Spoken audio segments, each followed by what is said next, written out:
অল্পের জন্য বেঁচে গেলাম। মনে হয় আমার গরুটা পাগল হয়ে গেছে, এই ষাঁড় গরুটা অনেক বেশি পাজি, একটু দুষ্টুমি করে বেশি। এদিকে আমি আমার গরুকে গাভী যেটা আছে আর এটা প্রেগনেন্ট গাভী, এটাকে আমি আগে গোসল করাতেছি কারণ এর একটু বেশি সময়ের প্রয়োজন। তো আমি এবার আমি ষাঁড় গরুকে গোসল করাবো, তার জন্য সবগুলোকে আমি বের করে রাখছি আগে ভাগেই। এদিকে আমি সকাল 10টার ভিতরে সবগুলোকে দানাদার খাবার এবং খড় ঘাস খাওয়ায়া এবং লাস্টে আমি কোড়াভুসি খাওয়াইয়া তাদেরকে বেঁধে রাখছি, কারণ হচ্ছিলো তাদের সঙ্গে সঙ্গে তো গোসল করানো যাবে না, দুষ্টামি তো বুঝতেই পারতেছেন। এখন যেহেতু আজকে শুক্রবার, আমি 11টার সময় গরুগুলোকে গোসল করা দিই সবগুলোকে। এর জন্য সবগুলো আমি এখন একের পর এক গোসল করে দিই। ফার্স্ট টাইম আমি আমার গাভীকে গোসল করাই দিছি। এখন আমি আমার এই ষাঁড়টাকে গোসল করাই দেবো, কারণ এ একটু বেশি দুষ্টমি করে, এই জন্য আমি একে পরে গোসল করাই দিই। এদিকে আমি গোসল করার জন্য তাকে আমি আরেকটা সুপারি গাছের সঙ্গে বেঁধে নিতেছি, কারণ এখানে আমি সবগুলোকে গোসল করাই দিব। এদিকে পানি খাওয়ার পর তো আরেকটু পানি দিতে লাগতেছে, মনে হচ্ছে পানি খাইতেছে শুধু পানি। এই তো পানি এবার দিয়ে দিব। পানি দেওয়ার পরে সে দেখুন কী অবস্থা করতেছে। আসলে পানি লাগলে গরুগুলো ভালো লাগে, কারণ যেহেতু গরমকাল একটু বেশি পানি দিতে হবে। রেগুলার গোসল করানোর জন্য গরুর জন্য খুবই উপকারী। অনেকে গোসল করায় না, দেখা যায় মাসে একবার গোসল করায় কিনা সন্দেহ আছে দেশি গরুগুলোকে। তবে দেশি গরু কোন বিদেশি গরু কোন সবগুলোকেই দেখা যায় গোসল করানো উচিত, কারণ আপনার গরুকে যখন দানাদার খাদ্য খাওয়ান অবশ্যই তার ভিতরে চর্বির পরিমাণ বেশি থাকে। মানুষের যেরকম প্রতিদিন গোসল করতে হয়, গরুকে অবশ্যই গোসল করা দিতে হবে। গরুকে আমি ফার্স্ট টাইম পানি ঢেলে দেওয়ার পরে গরুর গায়ে দেখতেছি একটু কাদা এবং গোবর মেখে আছে, তার জন্য আমি একটু খড় নিয়ে গরুর গায়ে ডলতেছি। এই জন্য, কারণ ওগুলো লেগে থাকলে গরুকে বৃষ্টি দেখা যায়। এদিকে আমার এক ভাই সেখানে পানি নেওয়ার জন্য আসে, তার একটা গরু আছে, মনে হয় বাসায় গরুকে গোসল করাই দিবে। তো আমার সাথে একটু গল্প করতেছিল, মাঝে মধ্যে মজার গল্প করতেছিল। তাই আমি বললাম ঠিক আছে, তুমি তোমার গরুকে গোসল করাই দাও, আমি আমার গরুকে গোসল করাই দিই। এদিকে গরুর গোসল প্রায় শেষের দিকে।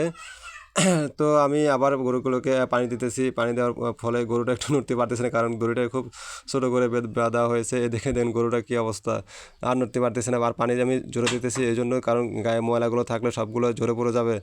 তো আমার গরুর গোসল প্রায় শেষের দিকে, আমি এখন একে আলাদা করে নিয়ে যাবো অন্য জায়গায়। তো আমি একটু ভয় পাইতেছি, কারণ এই গোসল করার আগেও যেমন লাফালাফি করতেছে, মনে হইতেছে যে আমার গোসল করার পরও দৌড় দেবে, দেখুন কেমন দৌড় দেয়, ভয় লাগে আমার খুব। এদিকে তো ওর তো যুদ্ধ আছে, আরেকটা কালো গরুর সাথে মারামারি তো দেবেই। তো ওর আসলে উদ্দেশ্য থাকে মনে সবসময় মারামারি করার। তো এদিকে আমার আরেকটা গরু যেহেতু বাজার থেকে নিয়ে আসছি, তার জন্য আমি একটু হুইল পাউডার করে নিতেছি, কারণ ওর গায়ে অনেকগুলো উকুন এবং আঠুলি ভরা আর অনেক উস্কো খুস্কো গরু, তাই আমি তাকে একটু হুইল পাউডার দিয়ে গরু গোসল করে দিব। এই জন্য তাকে ডোরে গোসল করে দিতে হবে। এদিকে আমি তাকে নিয়ে আসতেছি। এদিকে দেখতেছি গরুর বাচ্চা বেশি ব্যস্ত তার মায়ের কাছ থেকে দুধ খাওয়ার জন্য। ও ভাবতেছে মনে হয় একবারে নিয়ে যাবে, তাই সবগুলো দুধ আগে খেয়ে নিতেছে। তো আমি দুটাকে গোসল করা দেওয়ার চিন্তা ভাবনা করতেছি। তো আমি গোসল করাই দিব, এদিকে নিয়ে যেতেছি সে আগের জায়গায়, কারণ একটা জায়গায় ভিজলে সমস্যা নেই, কারণ গরুগুলোকে সব জায়গায় ভিজে দিলে গরুগুলো রাখা খুব মুশকিল হয়ে যায়। তাই আমি তো আগের জায়গায় গরুকে নিয়ে আসছি এখানে গোসল করার জন্য।